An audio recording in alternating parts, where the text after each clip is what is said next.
El alma que pecare morirá, una responsabilidad individual. Vamos a leer entonces de la profecía de Ezequiel, el capítulo 18. Vamos a leer inicialmente del 1 al 4 y luego avanzaremos más en los otros versículos. Dice la palabra del Señor. Vino a mí palabra del Señor diciendo, ¿qué pensáis vosotros los que usáis este refrán sobre la tierra de Israel que dice, los padres comieron las uvas agrias y los dientes de los hijos tienen la dentera? Vivo yo, dice el Señor Dios, que nunca más tendréis por qué usar este refrán en Israel. He aquí, todas las almas son mías, como el alma del Padre, así el alma del Hijo es mía. El alma que pecare, esa morirá. Amén y amén.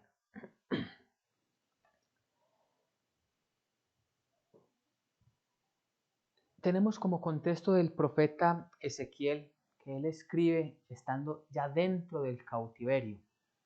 Él fue de los que fueron expatriados, que fueron llevados de Jerusalén, de Judá, a la tierra de los babilonios. Sabemos que Israel como pueblo, como nación ya había desaparecido hacía más o menos unos 130 años antes de que fuese tomado Judá, Jerusalén, por el rey Nabucodonosor. Es decir, Dios ya había ejecutado un juicio que ya había anunciado desde mucho antes sobre Israel. ¿Por causa de qué? De la desobediencia, del pecado. Y esto debía de haberle servido a Judá, al reino del sur. ¿Para qué? Para que vieran que por causa del pecado sus hermanos los de Israel habían sido castigados y ahora estaban esclavizados, esparcidos por todos los pueblos y naciones. Y ellos, a causa de ver y de tomar ese ejemplo, ellos haberse vuelto delante del Señor. Pero resulta que no fue así. Ellos, más o menos en el año 586, fueron conquistados por Babilonia. Y esto nos cuenta acerca de una realidad que estaban viviendo allí las personas, las familias. Jeremías y el mismo Isaías hablaban acerca de una responsabilidad nacional, es decir, ellos como nación de Dios, como pueblo de Dios, como Israel, habían sido ellos juzgados delante de los ojos de Dios. Digamos que era una visión a nivel nacional de que todos estaban haciendo lo malo y tomando siempre como ejemplo que eran los reyes, los sacerdotes, incluso muchos falsos profetas que estaban en torno a la maldad y el pecado del pueblo. Así vemos entonces que en Ezequiel es un poco diferente en el sentido de que Dios a través de este profeta está demostrando el pecado de cada individuo, de cada persona. Es decir, no era un problema que dijéramos, no, es que esto es por causa de que toda la nación es así, pero puede haber gente buena, no, lo que el Señor está diciendo allí es que la responsabilidad es individual porque el pecado es individual.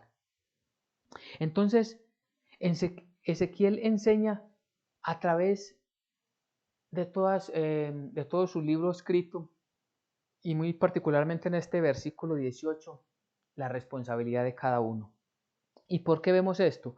En el versículo 1 de este capítulo 18 dice, vino a mí palabra del Señor diciendo, ¿qué pensáis vosotros los que usáis este refrán sobre la tierra de Israel que dice, los padres comieron las uvas agrias y los dientes de los hijos tienen la dentera? Era un refrán que era muy popular allí en Israel, era muy popular allí en todos los ciudadanos de Jerusalén y sus alrededores en Judá, incluso en las naciones donde habían israelitas que habían sido esparcidos. ¿Y qué era lo que quería decir ellos con ese refrán? Ellos estaban sufriendo. Recordemos que Ezequiel hace parte del grupo de los expatriados, de los que fueron llevados en cautiverio. Él iba dentro del grupo que iban a ser, que fueron dominados y esclavizados por Nabucodonosor. Entre ellos también sabemos que iba el profeta Daniel. y es un poco contemporáneo también con Jeremías. Y de todos ellos que fueron expatriados allí, vemos entonces que Dios utiliza a este hombre Ezequiel, que también era o hacía las funciones de sacerdote cuando el templo todavía estaba en Jerusalén. ¿Y qué eran lo que estaban diciendo a todas las familias, todas aquellas personas? Dicen, nosotros estamos sufriendo el castigo por algo que no hicimos nosotros, sino que lo hicieron nuestros padres. Lo que estaban diciendo ellos con este refrán es, por causa de la desobediencia que tuvieron nuestros padres, nuestros antepasados, es que hoy nosotros estamos expatriados, estamos esclavizados. Por causa de la desobediencia de nuestros padres, es que nosotros estamos sufriendo el castigo de Dios. Y aquí empezamos a entender algo, y es que ellos comprendían que efectivamente el sufrimiento que ellos estaban padeciendo era como consecuencia del pecado. Y digamos que hasta ahí está bien. Pero la segunda parte es la que no está bien. ¿Por qué? Porque ellos no estaban asumiendo la responsabilidad de sus propios pecados, sino que le estaban echando la culpa a sus padres. Por culpa de nuestros padres, nosotros sufrimos el castigo. Y sobre eso es que va a tratar Dios a este pueblo a través de este capítulo. Y a todos nosotros si nos dejamos guiar por la presencia del Espíritu Santo. Porque hoy tenemos como título, el alma que pecare morirá, una responsabilidad individual. Entonces, eso que de aquel refrán que tenían los israelitas, no es más sino ese mal hábito que tenemos los seres humanos de nunca asumir nuestra responsabilidad, sino de siempre buscar a quien le echamos la culpa. Y no era nuevo. Sabemos que desde el huerto del Edén, cuando Adán y Eva pecaron, ¿qué fue lo que dijo la mujer? La serpiente me engañó. ¿Y qué dijo Adán? Y es aún más grave. La mujer que tú me diste, ella me hizo pecar, ella me hizo caer. Es decir, Adán no fue corriendo delante del Señor a suplicarle perdón, a decirle, Señor, te pido que me perdones porque yo te he desobedecido, he pecado contra ti. Nos hemos dejado, Señor, involucrar, pero por causa de la desobediencia nuestra, Señor, te hemos ofendido. No, él inmediatamente busca la excusa, por causa de la mujer que tú me diste. Le está diciendo a Dios, la culpa es tuya, Dios, por la mujer que me diste. Y eso es algo tristemente muy normal, entre comillas, en que todos siempre estamos buscando a quién echarle la culpa, quién es el culpable. Y nunca miramos nuestra propia responsabilidad para desde allí buscar el arrepentimiento, la confesión de pecados. Y mientras no tengamos eso claro, siempre vamos a estar de engaño en engaño. Y entonces por eso viene la palabra del Señor, para que ellos dejaran de evadir la responsabilidad, para que ellos no dijeran es que nosotros estamos sufriendo de una manera que no merecemos, estamos inmerecidamente viviendo este suplicio. No, realmente el único que sufrió un castigo que no merecía fue Jesucristo nuestro Señor. Y Él no lo merecía y quiso, porque Él mismo se entregó allí en esa cruz para que ustedes y nosotros los creyentes no tuviéramos que pasar por el castigo. Pero todos somos absolutamente culpables y todos somos merecedores, claro, de un castigo.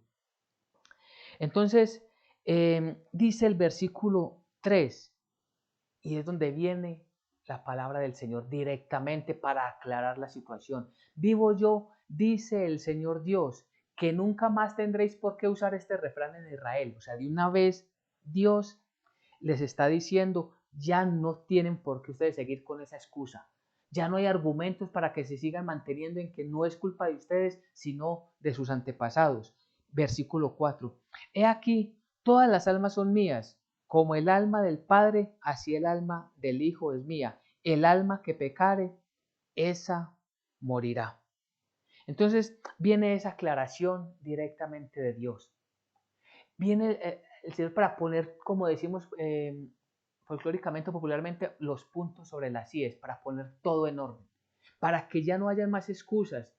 Y esto es lo que vemos a lo largo de este capítulo 18. Cada uno de nosotros tenemos que saber algo, y es que la responsabilidad delante de Dios es individual. Porque Dios no hace una salvación colectiva. No, Dios hace una salvación individual con cada persona que Él conoce bien, que escudriña sus pensamientos y sus corazones, que tenga un verdadero arrepentimiento. Esa persona es la que Él está salvando. Pero aquella persona que no manifieste verdaderamente un arrepentimiento, y Dios que conoce todo a lo más profundo de cada ser, pues esa persona pagará por sus pecados, morirá. Y esto parece que venía desde el Antiguo Testamento, quizás porque no tenían ellos una correcta interpretación, o simplemente tomaron una parte de los mandamientos y lo que el Señor les había ordenado y no miraron el contexto completo de la enseñanza bíblica que en aquel momento ellos tenían y disponían. Es decir, desde Éxodo 20, allí en Éxodo 20, capítulo 20, versículos 5 y 6, vemos cómo Dios les dice a los israelitas. Vámonos allí a Éxodo 20, versículo 5, dice: no te inclinarás a ellas, está hablando de las imágenes, no te inclinarás a ellas ni las honrarás, porque yo soy el Señor tu Dios, fuerte, celoso, que visito la maldad de los padres sobre los hijos hasta la tercera y cuarta generación de los que me aborrecen. Versículo 6.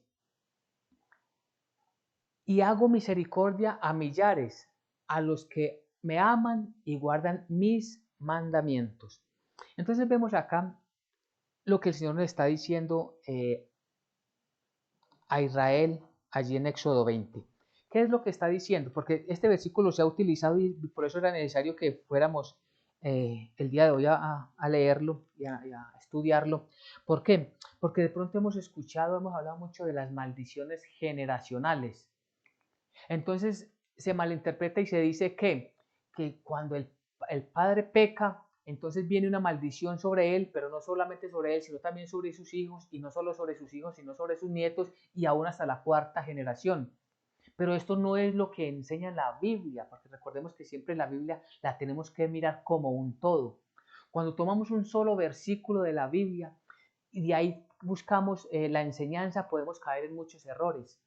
Y algunos estudiosos dicen, mire, esto le pudo haber pasado al mismo pueblo de Israel, porque ellos estaban diciendo aquí que por causa del pecado del padre era que los hijos iban a ser maldecidos. Y resulta que eso no es lo que dice la palabra del Señor. Y el mismo Dios se los aclaró en Deuteronomio capítulo 24. Para que vamos a complementar esto, en Deuteronomio capítulo 24, versículo 16, dice la palabra del Señor. Yo creo que esto es completamente concluyente. Los padres no morirán por los hijos, ni los hijos por los padres. Cada uno morirá por su pecado. Entonces aquí estamos hablando de qué. ¿Qué es lo que le estaba diciendo en el libro de Éxodo? Y aquí tenemos que apuntarle todo a separar bien los temas bíblicos. Una cosa son las consecuencias que traen nuestros pecados. Cada pecado y cada acción que tomamos en la vida tiene una consecuencia. Ahora, esa consecuencia puede ser para bien o esa consecuencia puede ser para mal. Es decir, nosotros sabemos que todo acto toda acción, todo acto que hagamos tiene la consecuencia que puede afectar a nuestra familia. Un pecado que cometamos nosotros no solamente nos afecta a nosotros, puede afectar a nuestra familia primaria, puede afectar a nuestros amigos, a nuestros vecinos, puede afectar incluso a la iglesia. Y nosotros tenemos que mirar que esas consecuencias son por causa de la desobediencia que tenemos. Eso es distinto a decir que Dios maldice al Hijo por los pecados del Padre. No tiene nada que ver. Ahora, también está diciendo la palabra del Señor, y por eso en Éxodo, allí en 20 capítulo 6 dice, y hago misericordia a miles y a los que me aman y guardan mis mandamientos. ¿Qué nos está diciendo allí? ¿Qué está diciendo la palabra de Dios? Lo que está diciendo es, miren, nosotros, cada vez cada vez que una persona viene delante del Señor arrepentido, del Señor recibe misericordia. Es decir, el Señor no está diciendo, no, no te puedo perdonar o no te voy a perdonar porque tus padres fueron muy pecadores. No, porque el Señor nos mira de manera individual y un alma que se arrepiente, un alma que se humilla, un alma que se postra delante del Señor, siempre va a recibir la misericordia del Todopoderoso. Es decir, la Biblia no nos enseña que una persona que haya llegado, que haya venido delante del Señor, arrepentido verdaderamente de todo corazón, Dios le haya rechazado. No, siempre, siempre el Señor tiene misericordia de aquel que suplica delante de Él. Entonces, a eso se refiere ese texto que hablamos de Éxodo 5:20. Y no tiene que ver entonces, porque es una mala aplicación, decir que es una maldición generacional. No, porque la Biblia en su completitud nos dice que es una responsabilidad personal y que Dios tiene misericordia si verdaderamente venimos delante de Él. Entonces, el Señor, para aclararles todo esto, para darles un mayor entendimiento a la nación, volviendo al libro de Ezequiel capítulo 18, vemos que del versículo 5 al versículo 18, el Señor les pone un ejemplo, y un ejemplo que es totalmente contundente. En la primera parte del ejemplo, ¿qué es lo que les dice? Del 5 al 9. Vamos a leerlo, dice: y el hombre que fuere justo e hiciere según el derecho y la justicia, que no que no comiere sobre los montes, ni alzare sus ojos a los ídolos de la casa de Israel, ni violare la mujer de su prójimo, ni se llegare a la mujer menstruosa, ni oprimiere a ninguno, que el deudor devolviere su prenda, que no cometiere robo, y que diere de su pan al hambriento y cubriese al desnudo con vestido, que no prestare interés, ni tomare usura, que de la maldad retrajere su mano, e hiciere juicio verdadero entre hombre y hombre. En mis ordenanzas caminare y guardare mis decretos para hacer rectamente, este es justo, este vivirá, dice el Señor Dios. ¿Qué es lo que vemos en estos pasajes?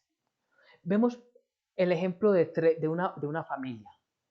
La primera parte dice un hombre, una persona, un hombre que Dios lo pone y le dice, este hombre que no comete pecado, este hombre es justo. Luego dice, si este tuviere un hijo, este hombre justo tuviera un hijo, hiciere totalmente lo contrario, fuera pecador, fuera un asesino, derramador de sangre inocente, todo esto, si fuere idólatra y todo esto, aun porque su padre fue justo delante de los ojos de Dios, este segundo persona, o sea, el hijo de este hombre justo, morirá por su pecado. Y luego nos presenta más adelante a una tercera persona que es hijo de este hombre desobediente, es decir, el nieto del primero. ¿Y qué es lo que dice? Si este hombre tuviese un hijo y este, viendo el mal comportamiento de su padre, se arrepintiera, se retrajera, no hiciera lo mismo que él, sino que buscara en cumplir en los estatutos de Dios, este será salvo.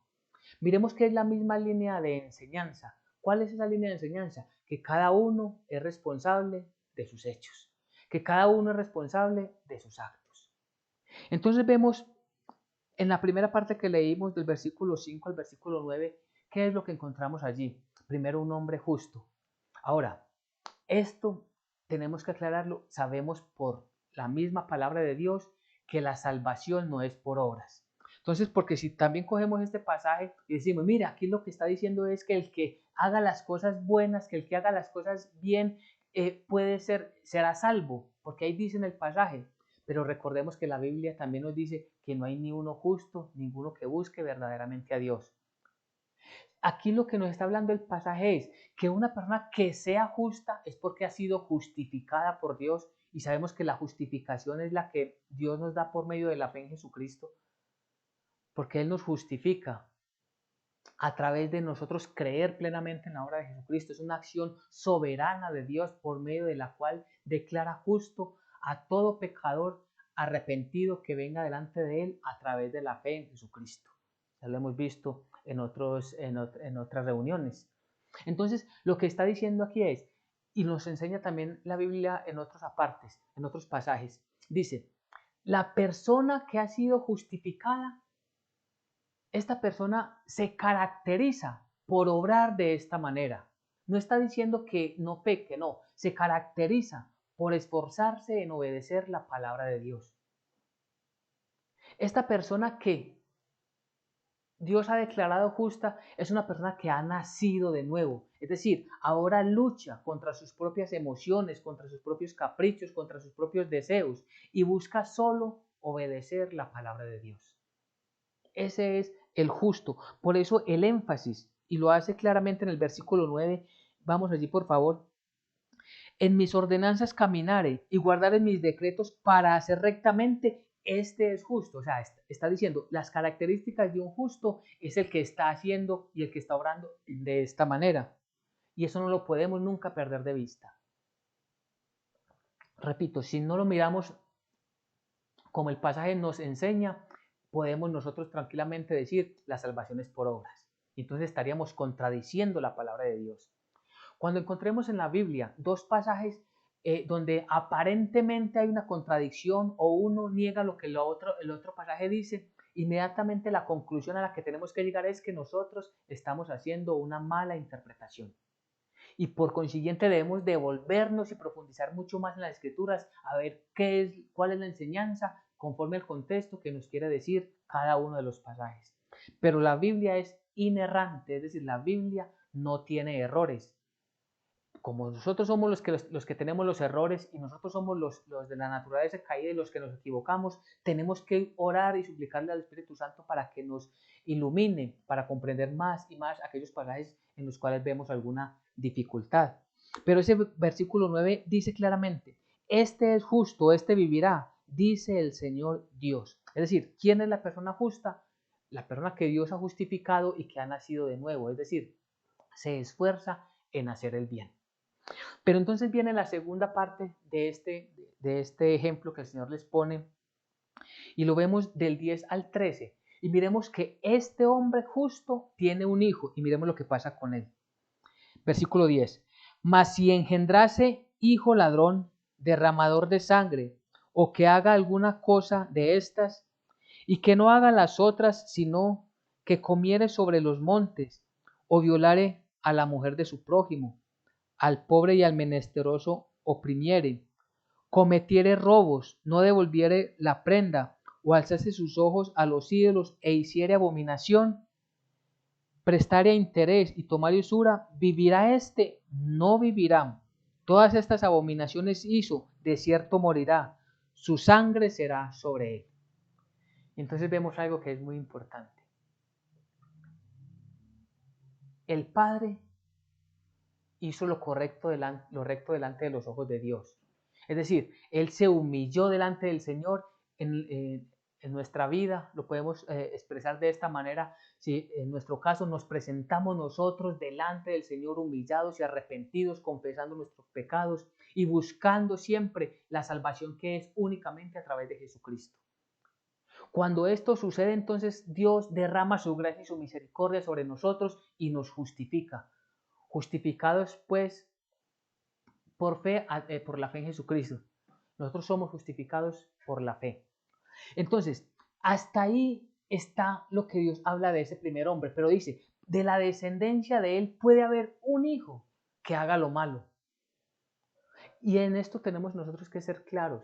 La responsabilidad de nosotros es dar el buen ejemplo a través de vivir una vida cristiana conforme a la Biblia. Nuestra responsabilidad es serle tropiezo a nuestros hijos. ¿Para qué? Para que cuando ellos estén por mal camino, se estén desviando, nosotros seamos ese polo a tierra que digamos, vas por mal camino y es desagradable delante de los ojos de Dios. Y viviendo nosotros verdaderamente una vida cristiana, hasta ahí va nuestra responsabilidad, porque la determinación que el hijo tenga y tome para con su vida, el camino que él decida seguir, es solamente responsabilidad de él, no responsabilidad de los padres, ni cuando se toma el ejemplo para bien, ni cuando se toma el ejemplo para mal, porque así lo vamos a ver más adelante. Entonces, este hombre, ¿qué pasó con él? Dice, ciertamente morirá. Y aquí tenemos que hacer un alto. y saber que como la salvación es individual, la responsabilidad de cada uno es individual delante de los ojos del Señor. No podemos pensar que porque nuestros padres fueron hombres y mujeres de Dios, porque fueron personas consagradas a un ministerio, algunos podrán decir es que mis padres, mis abuelos fueron pastores de una iglesia cristiana de sana doctrina, entonces ya por eso yo voy ahí detrás. No, sus padres, sus abuelos pudieron haber sido, y Dios bendiga si así fue, muy creyentes, pero es responsabilidad suya y mía en presentarnos delante de Dios y suplicar confesar nuestros propios pecados y suplicar por nuestra salvación, rogarle al Señor que de nosotros se compadezca. Es decir, recordemos que había un problema en Israel, lo hemos aprendido también. Israel pensaba que solo por ser descendientes de Abraham, entonces ya ellos eran hijos de Dios. Y en el Evangelio de Juan, el mismo Señor Jesucristo les dice, vosotros sois hijos del diablo. ¿A quiénes? A los fariseos que estaban contra él. Y al pueblo a alguna parte del pueblo que estaba negando la deidad de Jesucristo y la presencia del Espíritu Santo. Porque ellos siempre estaban buscando cómo encontrar a Jesús en algún error.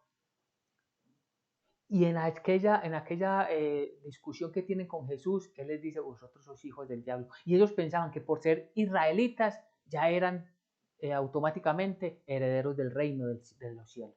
Y no es así. Y lo mismo sucede para nosotros. No es porque estemos inscritos en una comunidad cristiana.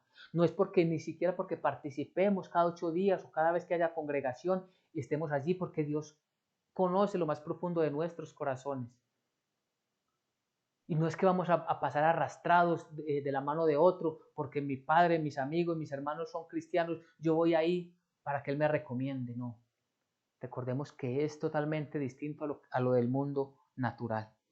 Pero resulta que este hombre impío, dice más adelante, dice el del 14 al 18, miremos, pero si es decir, el hombre impío, pero si engendrase hijo, el cual viere todos los pecados que su padre hizo, y viéndolos no hiciere según ellos, no comiere sobre los montes, ni alzare sus ojos sobre los ídolos de la casa de Israel, la mujer de su prójimo no violare, ni oprimiere a nadie, la prenda no retuviere, ni cometiere robos, al hambriento diere su pan, y cubriere con vestido al desnudo, apartare su mano, apartare su mano del pobre, interés y usura no recibiere, guardare mis decretos y anduviere en mis ordenanzas, este no morirá por la maldad de su padre, de cierto vivirá. Versículo 18. Su padre, por cuanto hizo agravio, despojó violentamente al hermano e hizo en medio de su pueblo lo que no es bueno, he aquí que él morirá por su maldad. Entonces vemos en el versículo 17 y versículo 18 la gran diferencia. Pero este pasaje nos dice algo muy, como empieza en el versículo 14, dice, pero engendrará hijo, el cual viere los pecados que su padre hizo y viéndolos no hiciere según ellos. Es decir, esta tercera generación, este hombre de la cual nos habla que hace parte de la tercera generación, vio que su padre estaba obrando mal. ¿Y qué dijo él? Yo no voy a hacer lo mismo que hizo mi padre. Él se vuelve, pero a hacer la voluntad de Dios.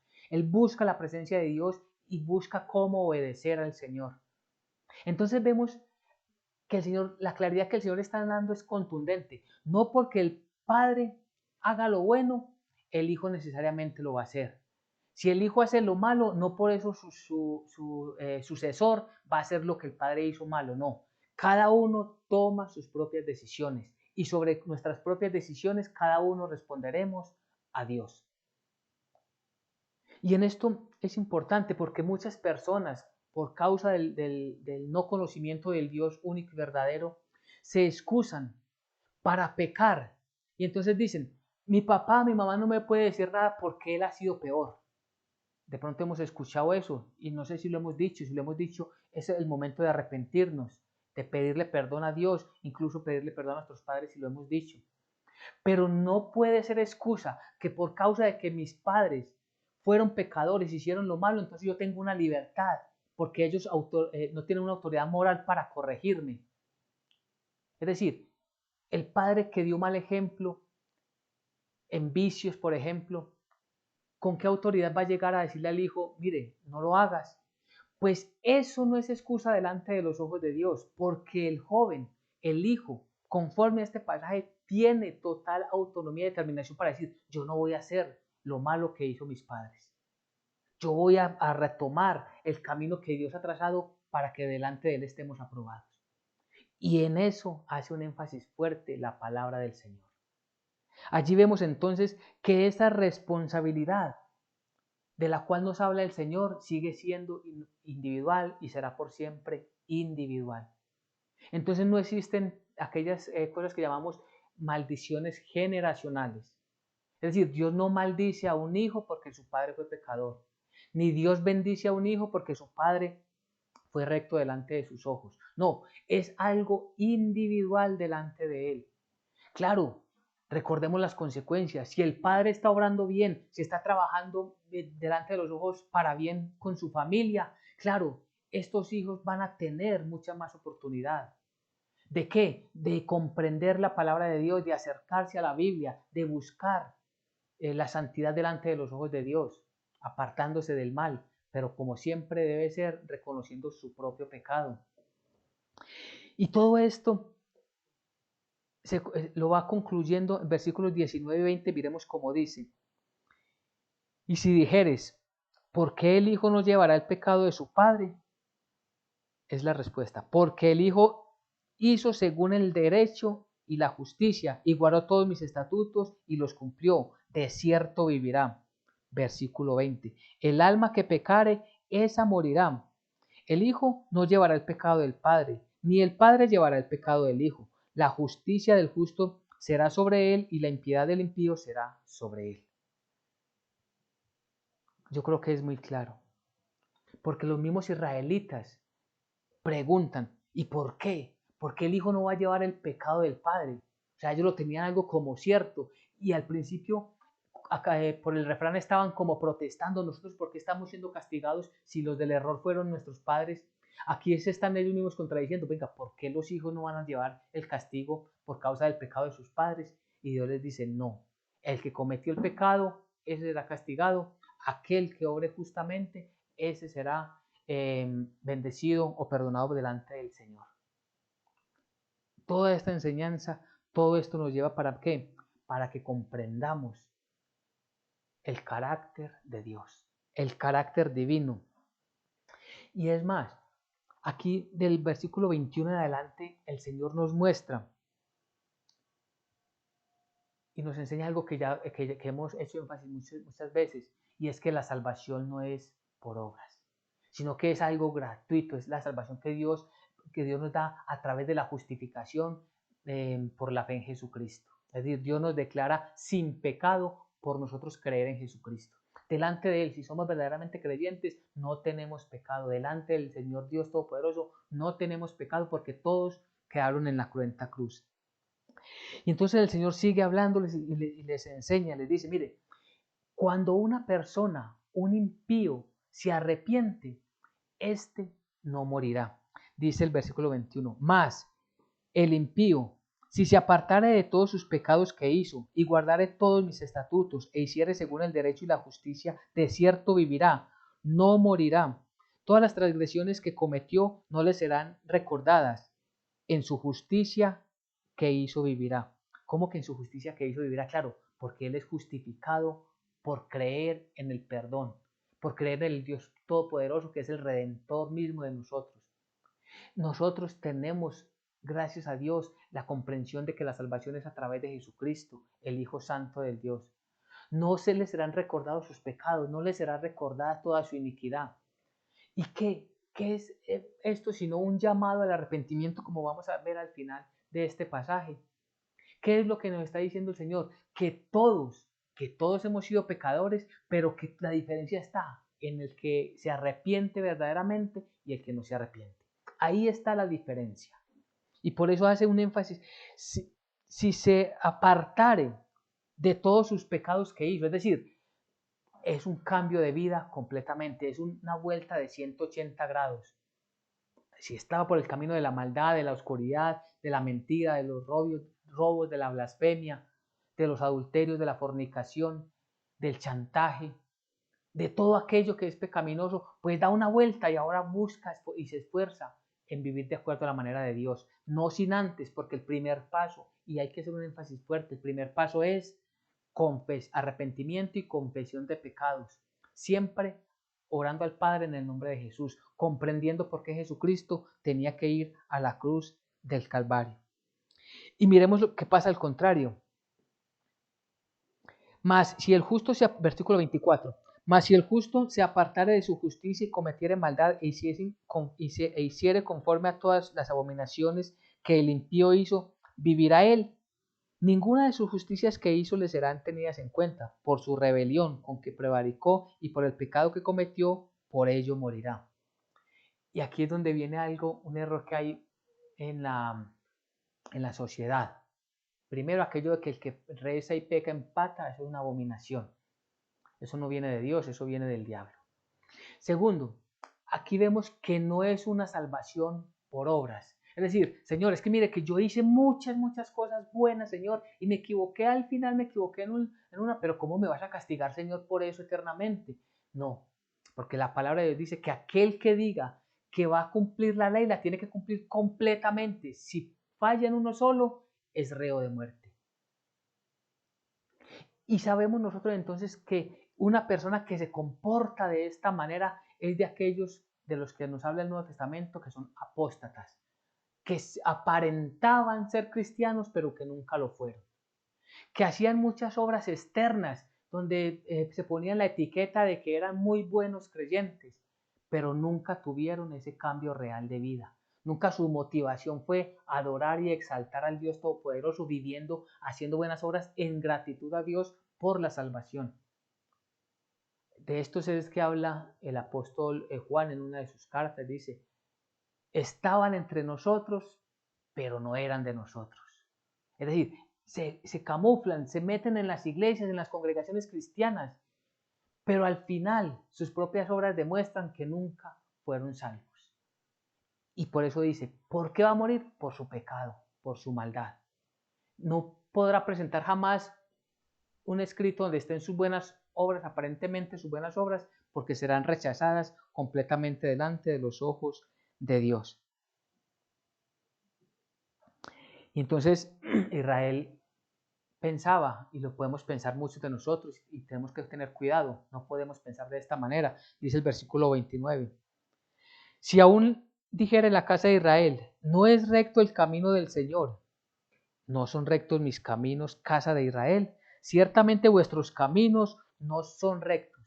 Es decir, vemos que la forma de pensar y la forma de actuar de Dios es muy distinta a lo que nosotros pensamos que es justo, que es bueno y que debería ser. Siempre tenemos la mala tendencia de buscar cómo arreglarle las cosas a Dios, cómo ayudarle a Dios o cómo aconsejar a Dios. Si Él lo sabe todo, Él es omnipotente, omnipresente y omnisciente. Nosotros somos los que necesitamos ser aconsejados por Él. El buen siervo no replica nada a su Señor, sino que escucha atentamente y obedece. Y así debemos de ser todos nosotros. Y entonces miremos los últimos 3 versículos. Por tanto, es una conclusión. Dice, por tanto, yo os juzgaré a cada uno según sus caminos. Oh casa de Israel, dice el Señor Dios, convertíos y apartaos de vuestras transgresiones, y no os será la iniquidad causa de ruina. Aquí hay un llamado a ¿qué? Al arrepentimiento. Todos, toda la humanidad estamos llamados al arrepentimiento. Todos, ni uno solo puede llegar al reino de los cielos si no es a través de Jesucristo, mostrando delante de él un verdadero arrepentimiento y una confesión de pecados. Y repito, esto demuestra, o esto es demostrable en lo que hacemos en el día a día.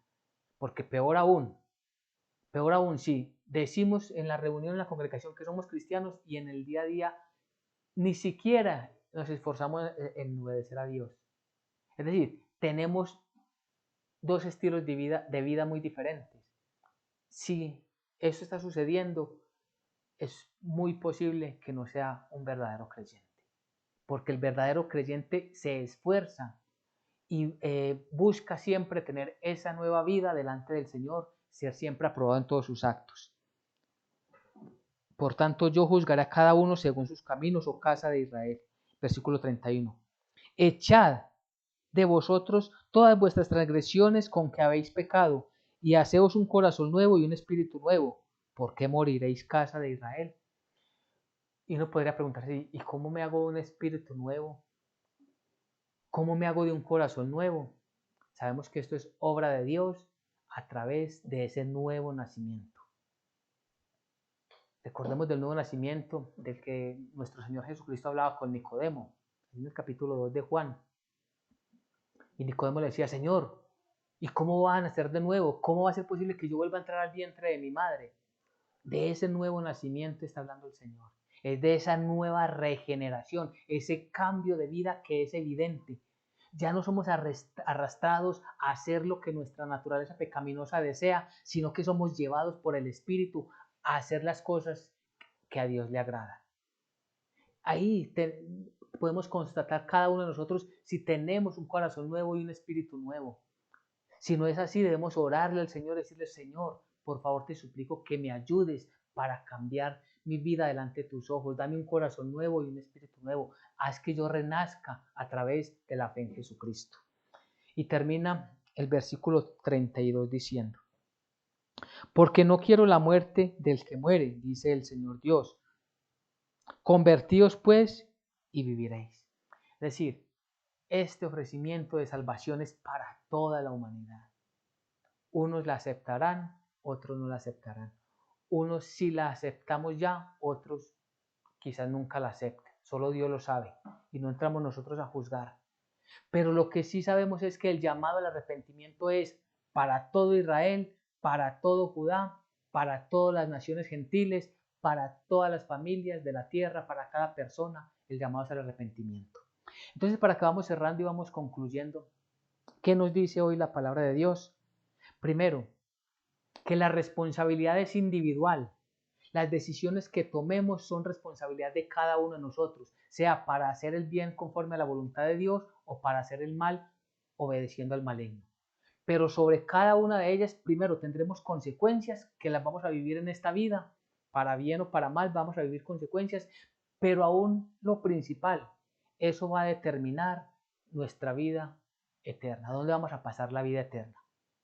Y por eso, aunque hayamos tenido malos ejemplos, aunque aún quienes nos enseñaron la palabra, quienes nos enseñaban la palabra, no son el mejor ejemplo, para nosotros está la palabra de Dios que está sobre todas las cosas, sobre todas las opiniones, sobre todas las filosofías, y nos encaminamos siempre delante del Señor a obedecerle.